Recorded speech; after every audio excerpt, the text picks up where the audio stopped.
right, so panel number 3, free streaming, the new era of ad-supported television. I'm going to read my little description and then we'll get into the conversation. This session will serve as a reintroduction to free streaming as we know it today. Professionally programmed ad-supported channels that are delivering real reach, premium content, that's a word we'll discuss, and strong performance for advertisers. With top-tier networks, live events like sports, and curated libraries all shifting to free streaming channels, the opportunity for brands and streamers is bigger than ever. I said in my opening remarks, we thought linear was going to die. It survived.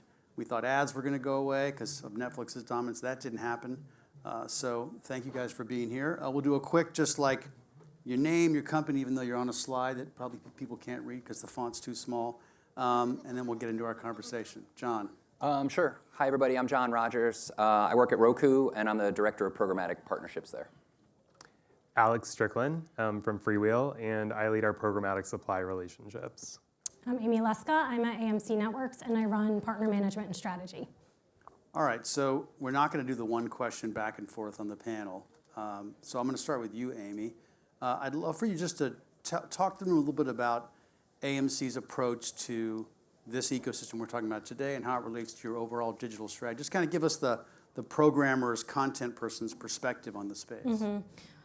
Yeah, Dave, we have 21 plus fast channels now in the space, all run through our rural relationship. We are a portfolio of brands, so we represent 7 streaming services, a number of linear networks, and a large library of fast channels that we're constantly optimizing.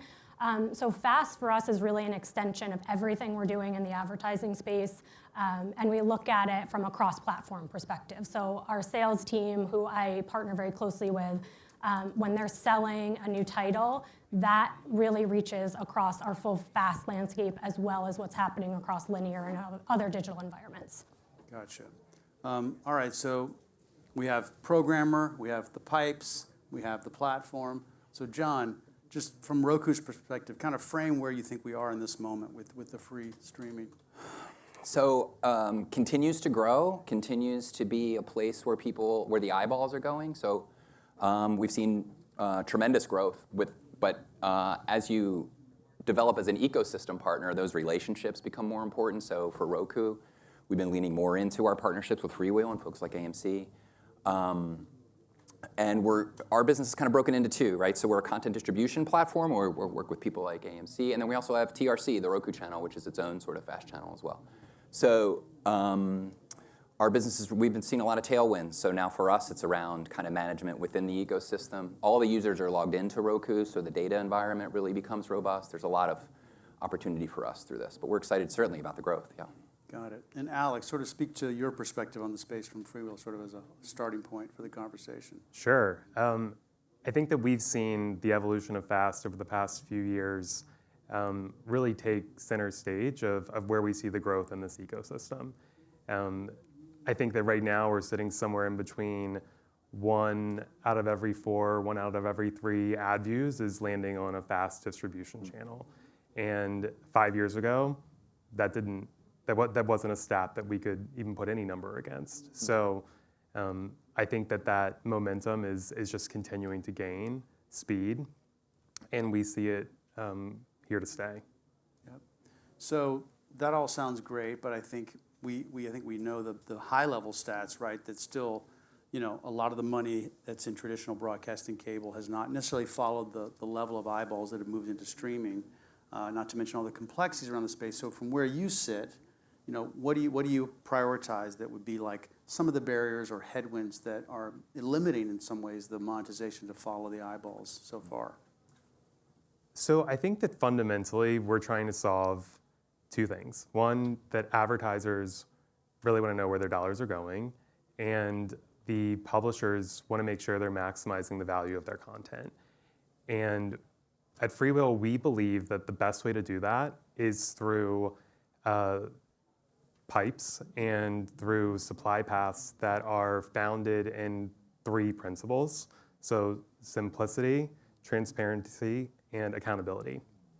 And the closer that we can get the buy side to the supply side, not just in terms of the relationship between the 2, but also in terms of the co-location of servers and the amount of hops in a supply path, all of those details have a really massive impact on the outcomes that we can drive for both sides of the coin.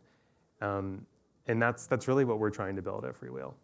And where, like, within, like, those, where would you, what would you prioritize? You can snap your fingers in 6 months, as you mentioned, the supply path. Where do you see the closest opportunity to improve things? So, today we just announced a new partnership with Roku. And the goal in that partnership is really to bring that supply as close to the buy side as possible. The ecosystem is still struggling with fragmentation. And as distribution and streaming continues to grow, we're going to continue to be faced with that. So cleaning those pipes as much as we can and having systems use really intelligent and purposeful logic to validate and to surface that supply in the right way is going to be critical to buyers being able to get the most out of their investment. Gotcha. Sorry, when you say fragmentation, sorry, Dave. No, go for it, John. Here, can I have that? Dave's Sorry, like, please. when you say fragmentation, help me understand that a little bit more. So Yeah. how would you define it? Because I think there's so many different places. I think that you could define fragmentation from a technology perspective, just in terms of how many different platforms are being used to get supply from point A to point B, and then back to point A. In programmatic, we're tasked with doing a whole lot in a very small amount of time. So the time in which we have to make an ad decision is less than the blink of an eye. And as platforms provide value, the more platforms through the chain make it more difficult to maintain that value. So the shorter the supply path, the easier it is to maintain signaling, to maintain the right type of data across those signals, and also to drive accountability through that supply chain. Got it. That's only because as someone who's evaluating new programmatic partners onto the Roku platform with monetization responsibilities, you really get into the weeds about the incremental demand that people can bring and then the value that we bring to our content partners and our own inventory. So that fragmentation, that's why I asked, because I'm curious, because that fragmentation to me really matters a ton around who's buying the inventory, how they're buying it on Roku, on our platform. Right. Is it incremental demand or not? And if it's not incremental demand, they're just selling it to another SSP, then you're just sort of creating sort of this echo chamber that's not as valuable. However, the growth of FAST requires us to make sure that we are monetizing as effectively as possible. So there's a balance in there. Well, maybe you could expound a little bit, because we talked earlier about the evolution of Roku's orientation to the market from sort of somewhat of a walled garden to now be more of a, can you speak a little bit about that? Yeah, I mean, we've changed a lot. I mean, I'm 7 months here and have sort of been a platform person for my career. And I would just say Roku is now, I would say it is more ecosystem friendly, developing partnerships to bring incremental demand in. The walled garden, I mean, listen, I oversaw supply at an SSP. I couldn't get Roku to call me back about a year or two ago, right? So, and now my team would absolutely call them back. So it's important for us, and what we found is the business model really has exploded as we've become more friendly with our ecosystem partners. So the phrase that we use, or at least my team uses a lot of times, is open for business. So, and that wasn't always the place. Our DSP, OneView, is taking a bit of a backseat. We have strategic partnerships now with folks like we've talked about. So it's been an exciting and profitable sort of evolution of our platform. Create a lot of tailwinds for sure.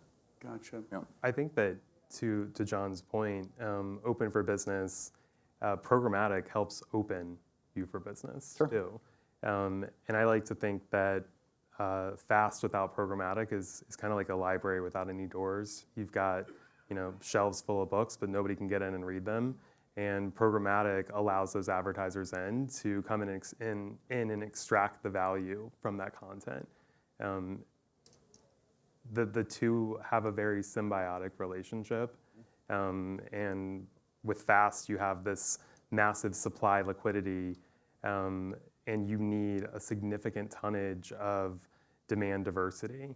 And programmatic is the largest funnel of diverse demand that we have in this ecosystem. So when you marry the two in the right way, they really drive growth across both of them at the same time. Right.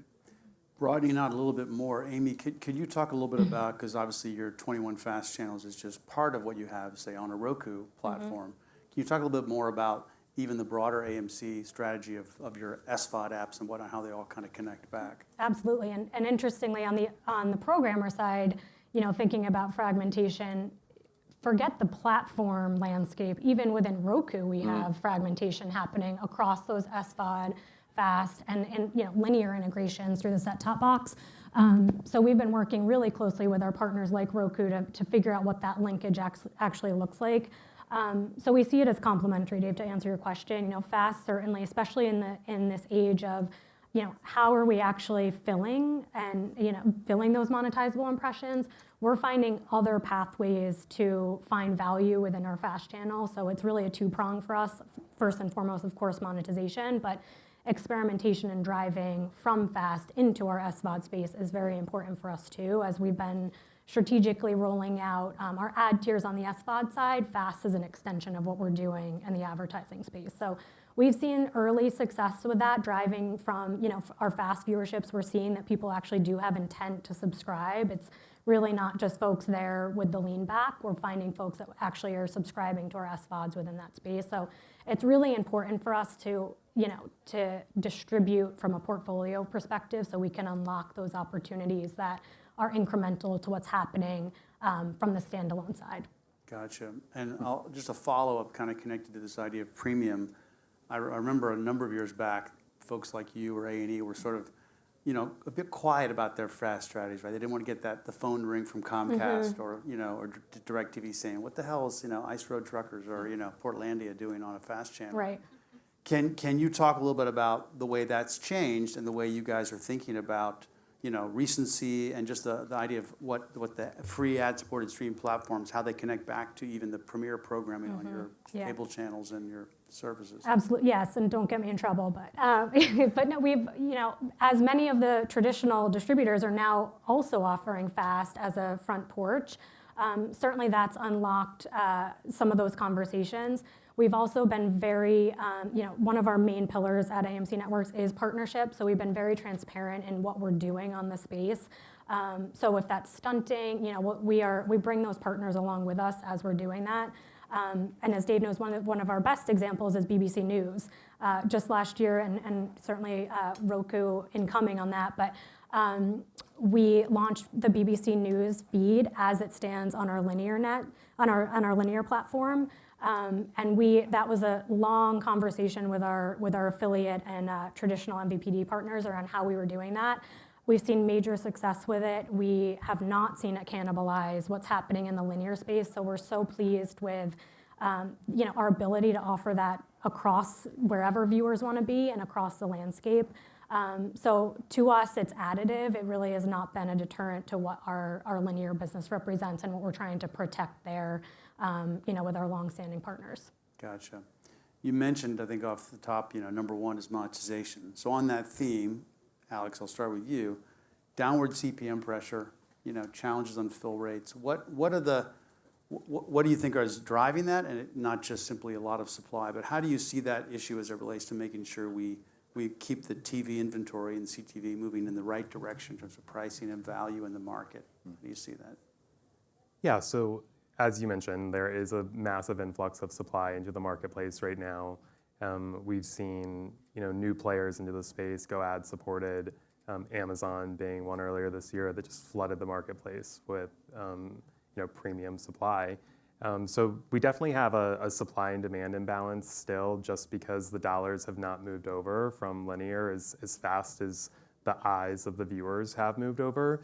But I think that there's still a lot of opportunity right now to, kind of going back to what I said earlier, lean into how we leverage signaling in this, common industry framework to surface inventory to the buy side that articulates that it is premium, and how does it set it aside from, potentially like user-generated content or clips.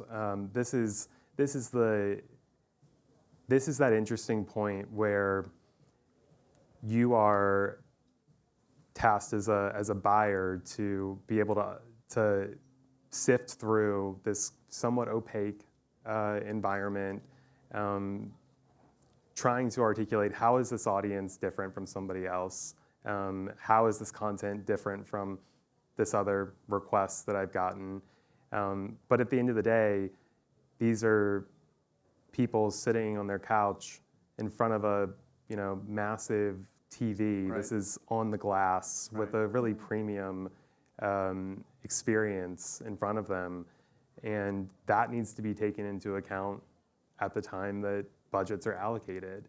And I also think that while programmatic adds a hands-off approach, in theory, there's nothing hands-off about it. And from my perspective, the customers, the buyer-seller pairs that I see being the most successful in the ecosystem are not the ones that are just flooding their inventory into the marketplace and hoping that demand, harmonizes through the tech. They're also calling their buyers. They're engaging with those investment leads on an ongoing basis, and they are going to need to continue to articulate the value of their supply. The tech enables it, but those relationships celebrate it.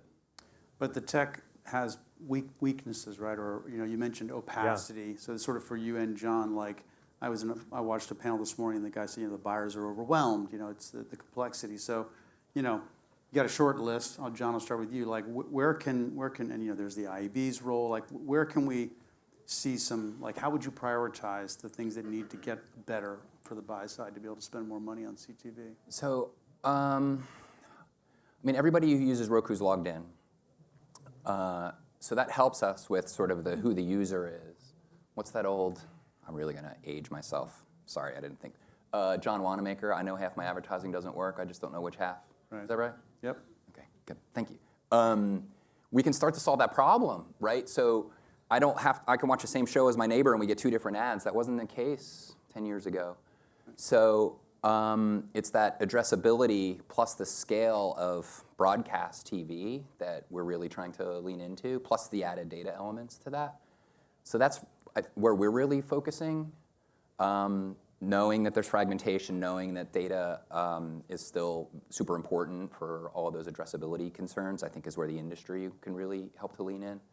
But it's that comfort, and then there's the buyer thing too, of just sort of like if it's a linear buyer, they may just be uncomfortable with the plumbing, like how it all kind of goes, right? Chris Kane has a really interesting, was at his last Jounce Summit, where he was like describing all the complexities within a single auction on a single channel on AMC, and then his punchline at the end is, and then someone changes the channel, and it's like it all has to happen over again.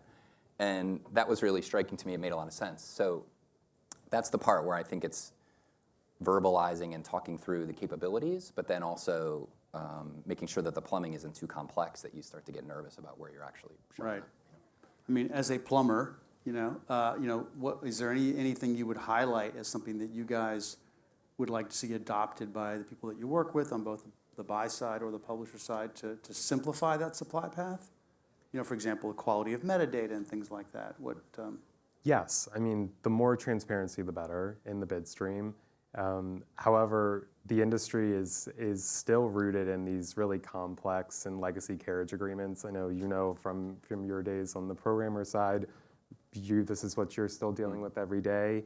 I work at Comcast, and Freewheel for a long time, our primary remit was how do we manage these complex distribution agreements and data rights across these different partners that are sharing inventory across the ecosystem. Fast and streaming is where distribution has evolved to. But a lot of these carriage agreements and legacy deals are still evolving. So just because we have the tech that allows someone to pass this metadata doesn't mean that they have the rights to pass it. So that's number one. Number two is we are really faced with these ongoing privacy concerns around what can be passed in a bid stream at the same time. And people are having to pick, do I want to pass an audience signal or do I want to pass a content signal? And we don't have enough clarity from a regulatory standpoint to kind of put that conversation to bed. So yes, short answer is the framework supports a baseline that gets us a good portion of the way there. I think it needs to evolve, though, to provide greater transparency and greater flexibility for suppliers and buyers to come together through technology in this really premium space. I think that we forget that within the premium ecosystem, this content is funded and it's created because of the ad dollars that are associated with the monetization of them. And while I, love going on YouTube and watching videos, I am a appointment TV person at heart, and I love, my TV schedule on a Tuesday night at 8 p.m. tuning into that show I want to see. And I worry that if we don't continue to drive the right dollars to premium, we may not have as much premium in the future. Right. I want to come back to YouTube in a second, but Amy, you sit, even though you're on the partnership side, you're not doing what Evan's doing with digital ad sales. Thank God. You're in that group. Just from where you sit in the sort of the senior conversations, you guys obviously have your legacy dollars. You're trying to protect that from decay as the audience gets a little smaller and people go off of cord cutting, and then try to grow digital. How do you see the issue, even inside of your company, about the challenge of trying to grow this new frontier while there's still a desire to keep money as strong as possible in the old area of the business? Mm-hmm. It's a really good question, Dave, and one we have basically, discussion around every day. I think for us, we put the viewer first. Again, going back to the way we distribute our content, we are fairly neutral, and I'm trying to be safe on what I can say. But in terms of using that content where people are, that is our number one goal. So if we know viewers are on FAST, we're also wrapping that message with where else they can watch it. So that's important to us to educate viewers on where they're able to see this content from a multi-platform perspective. That's also the way we sell. So that's been our approach to that challenge, but it certainly is one we continue to evolve and experiment with as we stunt different content on all of our various platforms. We're using FAST to drive into many different parts of our ecosystem. We're also taking our content from SVOD and putting it on linear. So we're doing some of the opposite kind of strategies of some of our peers. So we're kind of finding people where they are and using that as the baseline to our strategy. Gotcha. So YouTube, you mentioned YouTube briefly. I did a presentation at Stream TV. I think at that time I said it was 1 in 4 hours of streaming is on YouTube. I think it's even higher, probably approaching 30%. That's a bit of a walled garden. You guys are probably there, but certainly not necessarily a great thing for Roku, even though you've got the app on your platform. What's your perspective on the growing behemoth of YouTube? I mean, the behavior of finding videos and watching them on your own time is one that sort of feeds into FAST, right? So if I think about my kids are in their 20s, they don't know what on is, right? That appointment television. They don't know what song comes on the radio or what's on TV. They go and find it. Yeah. And they're 20. They're in their 20s, so they're out on their own. So I think that behavior it's more of a symptom of kind of the on-demand mentality of a lot of folks these days. Find it and view it. Right. It was interesting to hear you say that you still like that Tuesday at 8 o'clock. Me too, but I'm not sure that that's sort of where everyone's headed. But I do think I'm not sure It's probably a whole other panel on how to combat YouTube. However, Well, it would around be different Google, if but- everybody had a meaningful cut of the inventory Yeah, ad no, fair revenue, enough. then, whereas, so that's not the case. But it's not at negative. There's a behavior, I think, in there that allows people to feel comfortable in finding and seeking out content that they're interested in.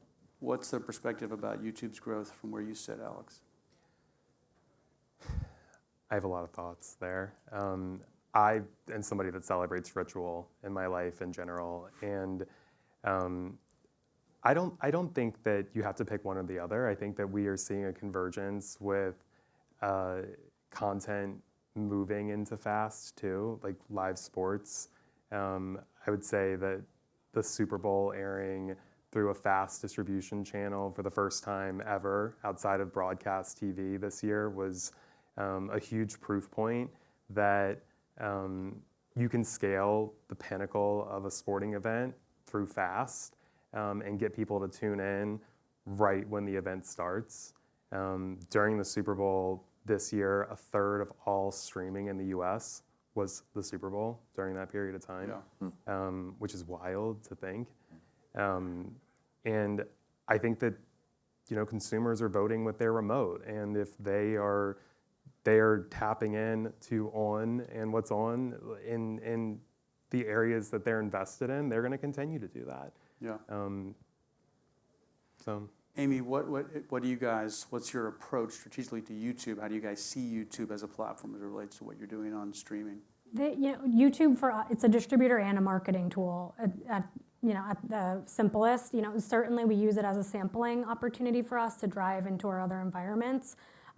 So from that perspective, there's opportunity there. So we'll put our first episode of a new series, for instance, on YouTube, and use that to a vehicle to drive into linear streaming or fast. But I agree with these guys. It adds to the fragmentation that we're seeing in the market, and it's an interesting one because that's really the place where it's content first. It's not about the brand, so that's what we're really leaning into from sitting from a place of distributing IP. We're using that as a place that it's show first versus our brand. So being comfortable in that environment is something we're working through as well. Gotcha. yeah, I mean, with AMC, we have a long-standing relationship together, and our programmer partners come to us every day and they say, how do we get the most value out of our supply? And specifically, how do we get more value out of YouTube? And quite frankly, I think we're just really limited in the signaling that we can get from that environment. So rather than being able to fold that supply into your overall portfolio, you have to treat that differently. Right. Definitely. And you're fragmenting your own offering because of a walled garden that maybe in the near future we'll see some changes with everything that's happening on that side of the house. But I know that the engagement is there. I know that the audience is really good. But if we don't open the pipes, it's going to be really difficult to make anything happen at scale. Gotcha. Yeah, it's on that note too, Alex. It's it's an indicator for us on when we see viewership going into a new title or a new season. I think that's really how we're using it as a signal for us. Yeah. More than anything. Okay. All right, so we'll then just do a lightning round and of just, you're back here next year. You waved your magic wand, John. What's one key thing you want to say, hey, that happened and I'm really happy? I think FAST continues to look like broadcast TV. Performance advertisers, what people would call the scatter market, all of that continues to flow in from an ad standpoint to where FAST and broadcast, the lines become even more blurred. All right, Alex, a year from now. Well, I would like for you to bring back Breaking Bad. It is on our Fast channel, you know that, right? Actually watching it there. Stories by AMC. I think that I would like for us all to be more grateful for all the positive things that we have done in the last 5 years. I hear some clapping around here, all right. Woo! I think that we talk a lot Come a long about way, baby, everything that's is that what you're saying? broken, but like we've made some serious progress here, and the proof is in the pudding and where the dollars are flowing. So. All right, Amy, your magic wand a year from Yeah. now, what's changed? I agree with both the guys, and I think maybe to Alex's note, For us, it is really about that integration piece. So the more FAST is part of our overall strategy and represents our portfolio. And really, it's not just experimental, it's part of our core approach. I think, echoing what John said too, that's what I'd love to continue to do and build and what we're doing as a team. It's an extension of what our core strategy is. Gotcha. Okay, awesome. All right, well, thank you guys very much. Open for business, right? Open for business. Let's do it.